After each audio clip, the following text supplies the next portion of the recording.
worrisome because there are two elements to that.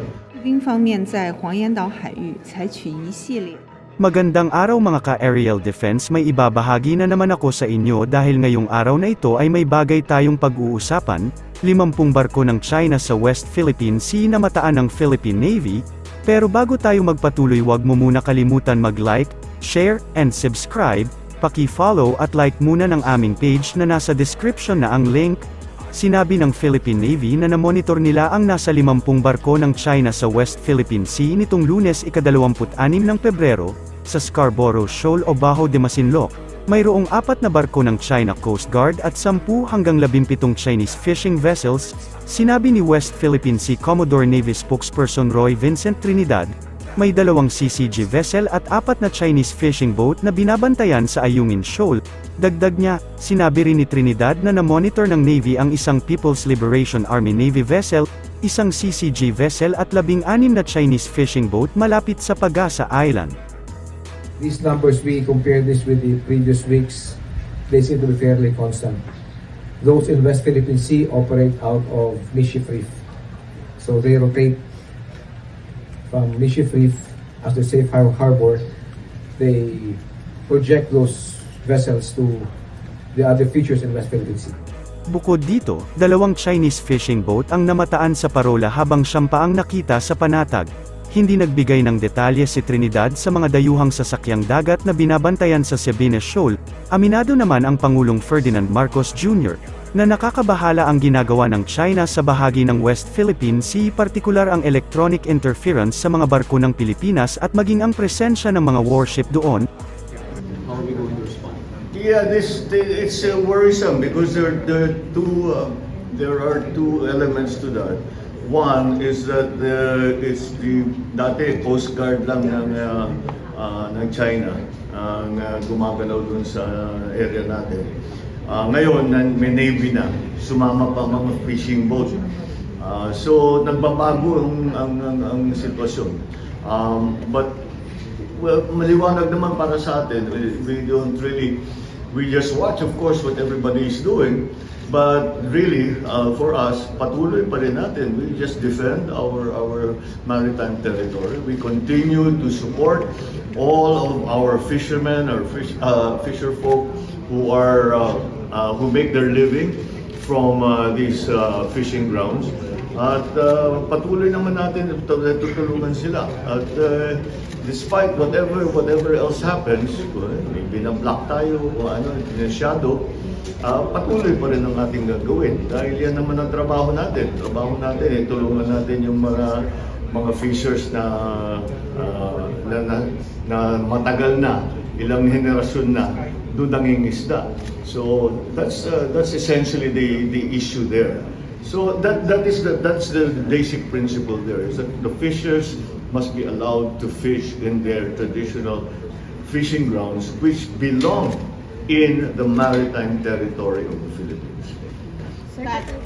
Kinumpirma din ng Philippine Coast Guard ang muling paglalagay ng Chinese Coast Guard ng mga floating barrier sa West Philippine Sea. Ayon kay Tariela, mismong mga mangingisda ang nakakita sa mga lumulutang na harang sa Bajo de Masinloc. Gayunman, binanggit niya na inaalis ng Chinese Coast Guard ang mga harang kapag walang mga sasakyang pandagat ng Pilipinas sa lugar. I'd like to highlight the fact that based on our observation for the past so many times na ginawa na nila to, naglalagay sila dito ng barrier on the day that they were able to monitor the presence of a Philippine government vessel.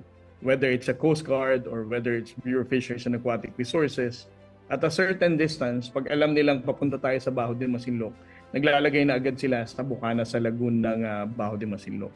However, we also noted the fact na a few hours after umalis ng mga barko natin, tinatanggal din nila agad itong mga floating barrier na to. So I don't think there's still a necessity for us na tanggalin ito. Kasi voluntarily tinatanggal din naman nila kapag umalis tayo.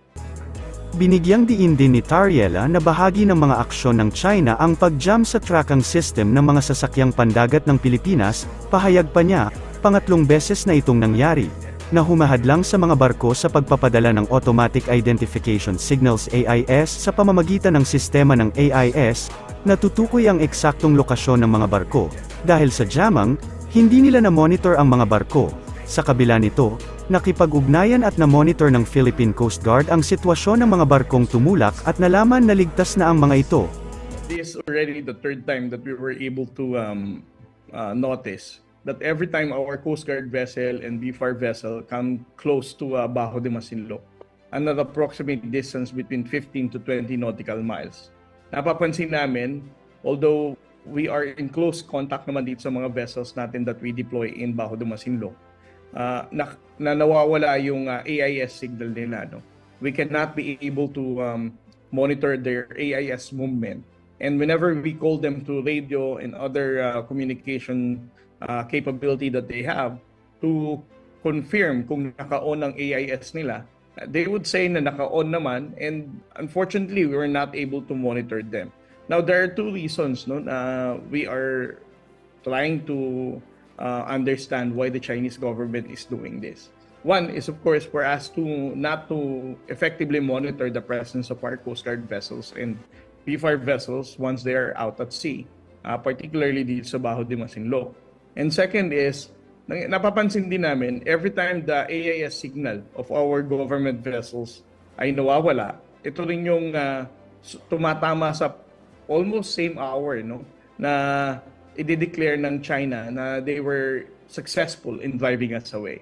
So what they're doing is they are jamming our AIS signal para hindi rin mahahanap ng any other commercially capable, no, ng mag-monitor ng AIS, para it coincides with their narrative na napaalis nila ang Philippine Coast Guard or the Bureau of Fisheries and Aquatic Resources. Muling iginiit ng China Foreign Ministry ang umano'y kanilang soberanya sa Scarborough Shoal sa West Philippine Sea. Ito ay matapos na mamataan sa satellite images ang panibagong floating barriers na inilagay ng China sa may entrance ng naturang karagatan. 黄岩岛是中国固有领土，近来菲律宾方面在黄岩岛海域采取一系列侵犯中国主权的行为，中方不得不采取必要措施，坚定维护自身领土主权和海洋权益。 Ganito na lamang maghamon ang China sa Pilipinas sa West Philippine Sea, na halos gulo na ang kanilang dulot sa karagatan natin. Para sa mas madaming update tungkol sa ating defense, abangan lamang ang aking mga bagong video. Para naman sa mga gusto magpa-shoutout, mag-comment lamang po at share, paki-follow at like muna ng aming page na nasa description na ang link. Huwag mo na rin kalimutan mag-like, share, and subscribe. Pindutin mo na rin ang bell para updated kayo sa aking mga video. Maraming salamat po.